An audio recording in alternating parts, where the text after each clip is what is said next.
Joining us on the podcast is multi-instrumentalist, composer, and bandleader Peter Apfelbaum. Born in Berkeley, California, he started playing drums at just the age of 3 years old, and then later took up piano and saxophone, forming his first band by age 11. A product of the renowned Berkeley High Jazz program, he founded the 17-piece Hieroglyphics Ensemble in 1977 as a vehicle for his own compositions, which blended world music and avant-garde jazz.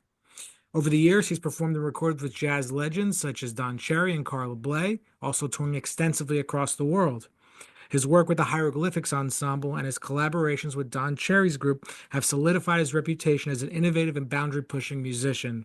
And we're excited to have him on the podcast today. So welcome, Peter. Thank you, Abe. Great to be here, man. Oh, my pleasure. Peter, we were just talking a little bit before we recorded, and you're probably one of the unique musicians in this world. Let's call it just improvisational music. There's so much versatile artistry. We're talking about playing duets with Mark Juliana. We're talking about working with Daphnis Prieto, playing saxophone. Yeah, have you always been that way, like throughout, did you feel like this was the way your career was going to go, like when you look back, like being involved in all these different things? Yeah, it is yes and no, because it is kind of the way that my life has always been for one reason or another, going back to as a toddler before I was even 3 years old. I was just one of these kids that was attracted to sound. And all kids have the creative impulse naturally. And I was just lucky. I guess it was a combination of whatever it was that made me drawn to that. And then a variety of really, fortunate or fortuitous circumstances. I mean, I was in a daycare center, or they used to call it nursery school, where the teacher had stuff for the kids to play with. There was no prescribed thing that kids had to do at that age. In that way, she was great because she just let kids do their thing, whether they wanted to play in the sandbox or play with clay or finger painting. And I did some of all of that, but I mostly gravitated to this one corner where she had an old spinning piano and like a gong and a pair of bongo drums and like a little xylophone. And I just started spending every day there.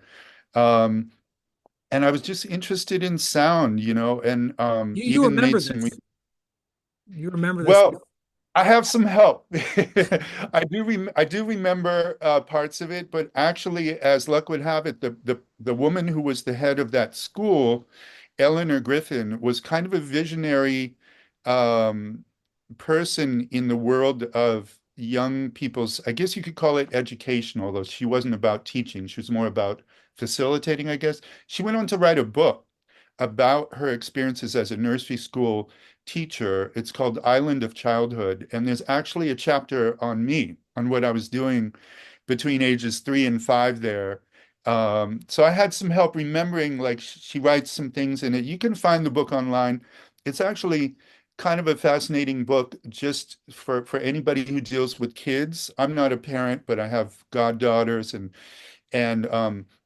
just in terms of understanding children. She was somebody who didn't have children of her own, but she had a child psychology PhD actually. Anyway, so that was how my early life with music began. I was basically a drummer at first. I had some drum lessons at age 5. Um, but I was more into, I guess you could say, composing or just putting sounds together, making up little pieces with lyrics. And by the time I was 7, I got to start playing drums in the Berkeley School jazz program, which was started by Dr. Herb Wong. He was a visionary who knew and brought in Duke Ellington, Ross Unroland Kirk, Oscar Peterson to the school. And I actually wasn't at the particular school to see those people, but that's the kind of thing that he brought into the community in Berkeley, California. Way Um, ahead of his time, sounds like. Way ahead of his time on all kinds of things, jazz in education. He was kind of one of the first people who started what became the IAJE and Gen Conference. It all kind of is an outgrowth of largely of him. Um, so I had the opportunity to play with older kids playing drums, By the time I was in elementary school, you could check out instruments the way you can check out books from a library. So I checked out a saxophone and had a fingering chart. I'm pretty much self-taught, or at least that's a large part of my training is just figuring it out. I had piano lessons with a great pianist, a couple of great pianists in the Bay Area, Dick Whittington, who's still around, and Bill Bell, who's no longer with us. But they would kind of show me along the way, jazz voicings and things like that. So basically, by the time I was 11, 12 years old, I was playing drums, saxophone, and piano, and those just became the three main instruments that I've always played. I kind of feel like I need them all to, it's like you write and you can't write with just the vowels or just the consonants. And you know how it is being a guitar player. You probably sometimes need to use the pick, and other times you know, whatever, wah-wah pedal or whatever. You want to have a wide palette. And Which I so from think is, I think, that's the biggest blessing you can have as an artist, to have that openness to a wide palette, because so many artists, especially in our music we get, they're very they get closed off and locked into their what they do, and that's it. Yeah, they do. And I can understand that to a point. People get specialized. People play, they want to just get into the style of Joe Henderson or maybe the style of Count Basie, or in classical music, you have early music specialists. I can kind of understand that. But for me, it was you know, one reason I consider myself so lucky is that I had the freedom to experiment and kind of develop this sound palette of the different instruments that I ended up playing.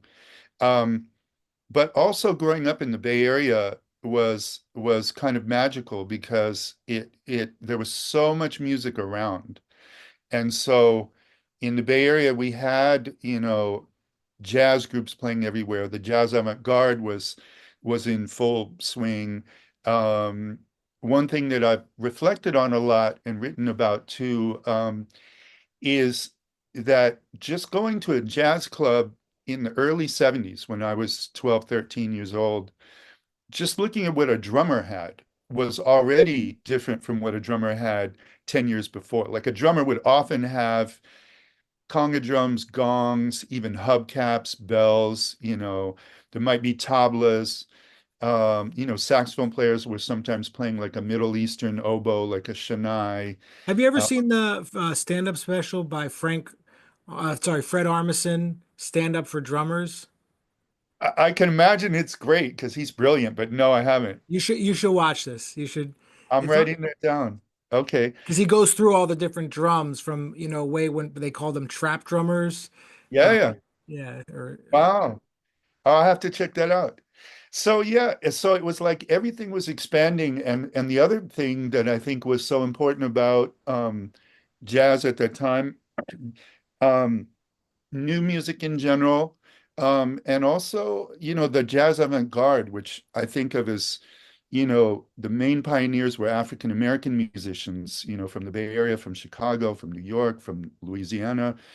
And the amazing thing about that, going to see the Art Ensemble of Chicago or Pharoah Sanders, even John Handy, who I got to know, he's in the Bay Area, still with us at 90, whatever, is that the music became very international. Like the instrumentation became very international, but that thing that what we call jazz has always had, from Jelly Roll Morton with the Spanish tinge, to Chano Pozo with Dizzy Gillespie, to Charles Lloyd with music from Asia, India. It just grew and expanded, and that was kind of emblematic of the Bay Area, because in addition to jazz, I was interested in contemporary classical music.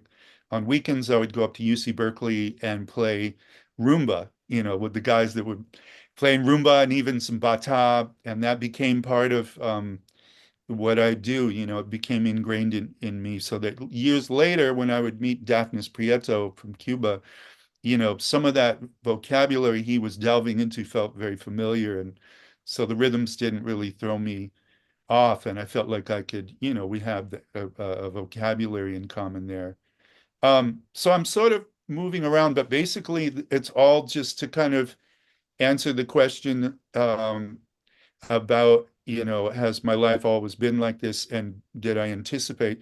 The no part is I didn't know, I had no idea what was going to happen, but I did know I was going to be a musician. There was about 6 months when I was 10 years old where I wanted to be a bus driver. I would watch bus drivers and I was fascinated by the wheel and everything, like kids can be. But that passed. Um, and it passed partly because of an incident where I broke into a bus yard and I drove a bus around the yard. And I didn't get caught, but my piano teacher, who I bragged about it to, called me up and he like pretended to be somebody from the bus company. And I was so scared that I never went back and tried that again. That kind of like ended my fascination with being a bus driver. But yeah, so all of that is to say, I had a bunch of lucky circumstances. I was always interested in music. So by the time I started hieroglyphics, when I was 17, still in Berkeley High School, um, I was starting to have a lot of ideas about music, and just have been lucky to continue that. Do you feel, I mean, that you have the outlets to do what you want to do creatively? I mean, obviously, like the skills to do so, but do you feel satisfied in terms of, the venues you perform in and or the frequency at this point, or is it still like you're longing for? Because I feel like even with artists like yourself, some of them might still they are grasp they want more frequency, that sort of thing. You know what I mean? Yeah, that's a good way to put it. More frequency. Yeah. And I do feel that. There are musicians my age, I'm 64. There are some who have had that and they want to slow down, or they have a family, they have other reasons for not wanting to go on the road or devoting more time to teaching, which is something I'm grateful to also do.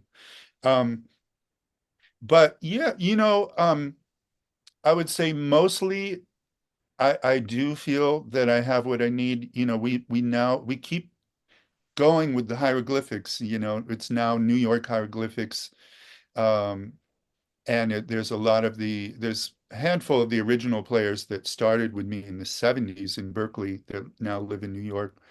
There's now a crop of younger musicians who have been playing with us, and that's something that I'm really glad to be able to continue kind of when I want to do it. There's sometimes where the year goes by and we don't play.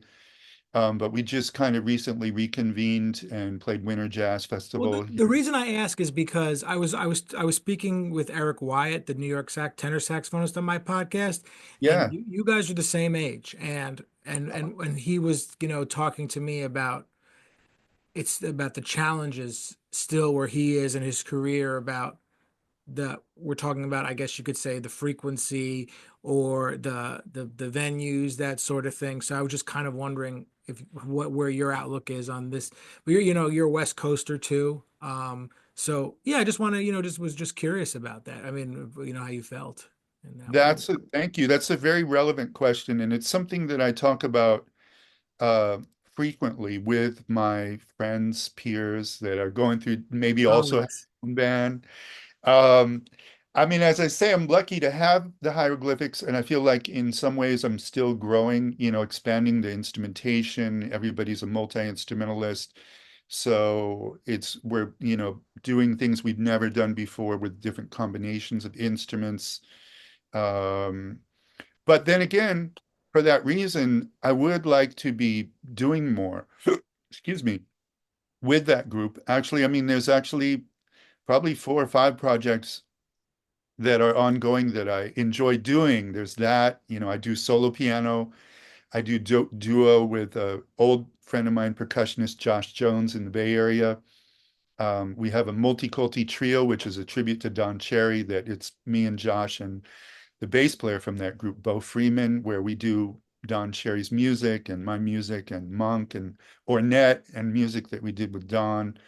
Um, those are all things that I would like to be doing more. And it's an ongoing challenge. I know anybody who has led a band and has a vision for especially the sound that they want or their own music, that can be the most gratifying thing.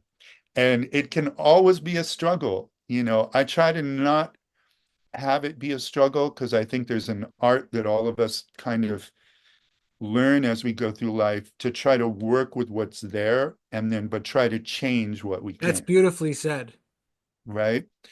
And so, I consider myself adaptive and I've found ways to be resourceful, and teaching is something that I've done, the last 25, 30 years that I truly love. I love to be able to share music. I'm an educator as well. I can see where you're coming from. Yeah, I know. I bet you can. And I'm grateful for that.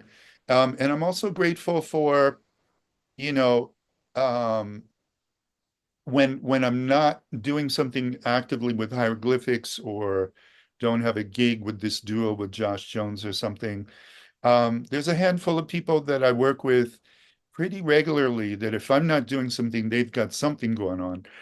One of them you mentioned is Daphnis Prieto, the wonderful drummer and composer, originally from Cuba, that I played with now since I guess going about 28 years, going back to like 97. He's Uh, special. He's a special drummer. he's very special. He's very special. Yeah, I could talk a lot about Daphnis. He's a great friend, and we have certain things in common because we both have for a long time had our own groups where we write everything. We both we do the same thing. We write the bass parts. We write, not that everything has to be restrictive in that way, but we it's not just okay, this is a swing tune, or this is a Latin tune or whatever. No, it's we've got specific things. So we sometimes laugh about that because we can both be a little more specific than some other band leaders in the jazz world.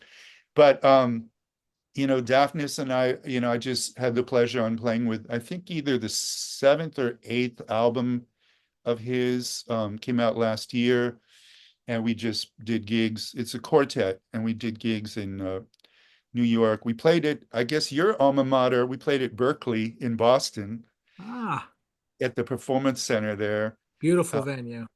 Yeah, beautiful venue. I love playing there. And we were in Mexico and DC. And so that's one thing that has been happening. We're playing in Miami April 11th, for anybody who's in that area. But you can check out daphnisprieto.com. It tells you about all that. Steven Bernstein is another old friend who's from the Bay Area, who's a year younger than me, trumpet player and band leader. Mostly arranger, but he's in recent years started composing more of his own music. Is it okay if I ask you about working with Mark Juliana? Yeah, yeah. I mean, he's one of these, musicians that just like, yeah, a mystery among the jazzers in a sense. You know what I mean? A little. I think so. Mark, yeah, Mark is an amazing musician. We met playing years ago with a group called the Jazz Mandolin Project. And it was a trio, usually let's see, mandolin, bass, drums, and me. So I guess it was quartet. Um, Sometimes they played without me. John Fishman, the drummer in the group Fish, had been the drummer in that. Um, and I yeah, definitely know about the group. My friend, he hit me to all that music when I was much younger, actually. oh yeah, Mhm. right on. So yeah, this guy Jamie Macefield led the group and put it together, and he had some great musicians pass through. And Mark and I both played in it at a certain point of time in time. I was playing a lot of keyboards. I have a Chord CX3 organ that's kind of been my jam for a long time. Um, and then we'd run into each other. I guess we did a couple gigs with different people, and then it was the video that you mentioned earlier to me that you had seen on YouTube is Oh, from I was in the zone just listening to it. yeah, yeah, I know what you mean. So that was from a week at the Old Stone in New York City, where musicians are asked to curate a week and program a week of performances. And I had the idea to call Mark to play as a duo. And we actually also invited, or I invited, somebody I had admired but never worked with and never even met, who was Sar Naguja. He was, for anybody who saw the Fela musical on Broadway, he was the star, like the alternate Fela. He played Fela. There was another guy whose name I forget who was usually it, but Sar, is a wonderful musician from West Africa, although he's more known as an actor and a spoken word person. So we did a night of, excuse me, completely improvised um, music with Mark doing his thing and me playing piano and organ and some percussion, saxophone and flute. And then in part of it, Sar improvised with us or did even poems that he wrote. I even gave him a Dylan Thomas poem because I'm a big Dylan Thomas fan. And he did what actors do. He took it, he left the venue. He said, I'm going for a walk. So he went for a walk. He came back about 15 minutes later and he had it memorized. And he said, I just need to spend time with it and go out and do that. And it was beautiful. So I think that was the last time I worked with Mark. It's been some years Well, now. it's very special for anyone who's listening to be asked to curate something. We're talking about John Zorn, and And Zorn, right. Yeah. it's an honor, I guess, a real big honor to be asked to curate there. Yeah, absolutely. I was really grateful for that. I think I've done that, I guess, a total of 3 times now over the years. And that was the only one I did with Mark. But the last thing I'll say about Mark, that's one of the things I love about him, and it relates to many of the other musicians that I enjoy working with, is that Mark can improvise in a situation like that. And he comes from the world of jazz, but he also has like the hip hop thing, he's got the electronics thing. And I love that because honestly, back in the 70s when free jazz was happening, I love that. I'm all about it. But I don't want it to sound like that today. I can't. I have too many other influences, but I can still use that aesthetic. The music can get very dense, it can get very abstract, but it can be very restrained. It can even be, Mark is great because he can be extremely refined and he can be very crude. And I love that. Davnis does that too. Not every drummer who's got all that information or musicians who get all that information can play like just completely like they don't know You know anything. what I loved about the way you were playing on that was, like usually when you might hear somebody play in that situation, like let's just say call it the piano, just that even though it's other things, can just move from one idea to the next, and it just, they don't let it be your idea is just the way they developed, like they're like little seeds that grew into plants, and then it was, you know what I mean? Then it was like they went for just such a special amount of time. It was just what I wanted to hear as a listener. And Wow, good to hear. what I think someone who may not, if the first being exposed to it, they would love that, that aesthetic. That's great to hear. I mean, I have noticed that particular video has gotten a lot of views, and I think that's partly because people naturally go to Mark Juliana. He's kind of a drum god in this time who's in a lot of different worlds. He's played with Saint Vincent, people like that, that a lot of the jazz people are not really even aware of that much. So he's got a huge fan base. Um, but that's good to hear about the music. I mean, we try for that organic thing, and also for me, what often is the key to making a purely improvised performance work is to not get too stuck. You know what I mean? You don't want to push it, but you want to let it keep moving, And I often think back to something Herbie Hancock said in an interview about working with Miles. He said, we'd be playing, and then he said, I would have an idea of something to add to the conversation. And just as I was about to play it, the conversation would take a turn. And he's like, what I was just going to play wasn't going to work anymore. It was obsolete. And the ability to have that awareness, I think, is beautiful. I mean, you could go even further and say that that's kind of a great thing to try for in life in general, right? Because life is always changing, every day is different. And I feel like, you and I and the people that are in this music are so lucky to have a career or, a calling in life that embraces change, you know. And so that's Change is one thing. change is change is the best. It can be the best of all, yeah. Right. I didn't even have a chance to get tired of that thing I was just doing because it's moving. So you keep being surprised, And that's one thing I love about playing with Mark or Daphnis or Steven Bernstein or, any of these people. They Well, share that. that skill set that you're talking about, to deal with, we have an awareness as improvisers about impermanence in a sense and adapting. It's that skill set that we naturally bring into the day to day. Yeah, yeah. That's true. We do, don't we? We I hope I do. That is something. But I think, yeah, I think you do.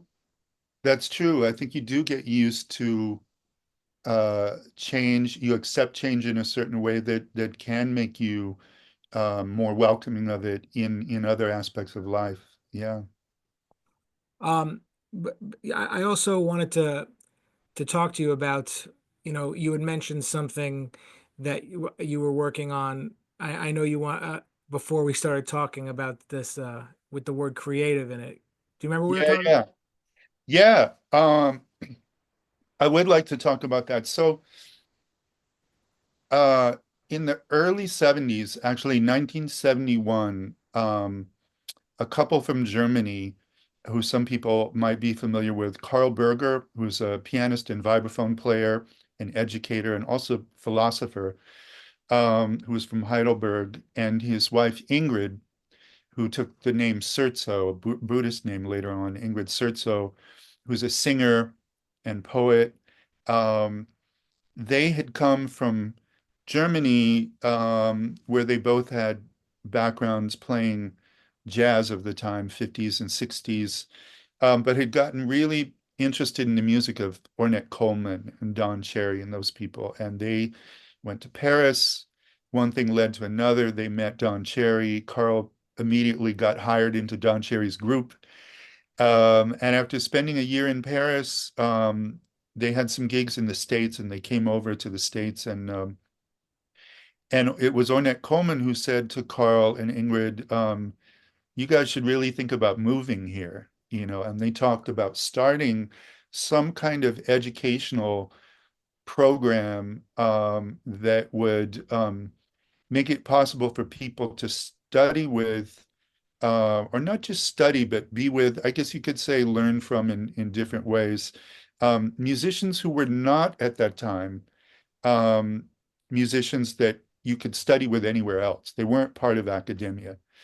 Um, so Karl and Ingrid and Ornette um, started what became called Creative Music Studio. And there's also Creative Music Foundation. Creative Music Studio, um, it went on to, they were doing, they eventually kind of settled in Woodstock, New York. They were putting on workshops in churches with people like Jack DeJohnette, Dave Holland, even classical people like Frederick Jevsky, classical pianist, and kind of wherever they could. And by 1976, I guess it was, they ended up actually acquiring a place, an old lodge that had been a resort up in the Catskills, and they took it over. And for a good solid, I want to say about 7, 8 years or so, they had this place and they put on workshops with all kinds of people, um, many from the jazz world, jazz avant-garde, but also from the new music world. And it got to be a place where, from what people were starting to call world music, which was all encompassing, but people who were not necessarily from what we think of as the jazz world, from Africa, from India, from Japan, South America, came to teach there. And so in 1977, I read an ad in the back of Downbeat magazine, And my best friend at the time, Steven Bernstein, who I mentioned earlier, who was a year younger, I was 16 and he was 15, I guess, just barely. And we somehow convinced our parents to let us go to one of these workshops. And it was for, I think, 3 or 4 weeks in July of 1977. And we were in heaven. First of all, they didn't think they'd even have teenagers there. It was all people who were like college age, a little older. We were the youngest. Um, but we were happy with that. We were just, running wild, but we were just both very dedicated to music. So it was amazing to go there and study with some of our heroes. We got to study with Abdullah Ibrahim, Carla Bley, Jimmy Jufrey, Lee Konitz, John Cage even came through, Oh, wow. uh, and people who were starting to get known over here who had been known in Europe or in South America, like Nana Vasconcelos, Trilok Gurtu. Um, these are all people that we got to be around. And so fast forward, basically, um, as we know, the arts have gone through a lot of ups and downs. Right now, obviously, we're in a super challenging period. This happened to some extent back in the early 80s, where the NEA lost their funding and Creative Music Studio had relied to a large part on that. So they ended up losing their place. And since then, they haven't had an actual brick and mortar place. But the organization happily has kept going up to now. It relies on private foundations, donors. I've been since 2016, I've been one of the artistic directors of it. So I bring in people to do workshops. It's actually looking like we just talked this morning. Looks like Daphnis Prieto is probably going to do a workshop for us. And we just to wrap up about that, the amazing thing is that organization now has been going for 50 whatever years, 52 years or whatever, and continues to put on workshops with people who are the leading lights in creative music, be it jazz-based improvisational music or even composing, like Henry Threadgill has done some, Vijay Iyer has as well. We're getting more young people in there. We're really committed to getting a diverse array of voices in there, different backgrounds, different stylistic backgrounds, different ages. So No, it sounds so diverse, to allow that to, you know what I mean, to bring in all these different artists and getting different perspectives on creative music is, that's remarkable. yeah, yeah, we're very proud of it, and I think especially since some of us who are involved in it live in New York City, New York City is incredibly broad in terms of what you can see and hear and all that. And so we want this organization to be able to reflect that and also to appeal to young people, more because, that's so important. So basically, um, what I wanted to say is folks can go to creativemusic.org. That gives information on workshops that we're putting on. I'll put a link to it also in the, Yeah, that would be great. yeah. Thank you, man.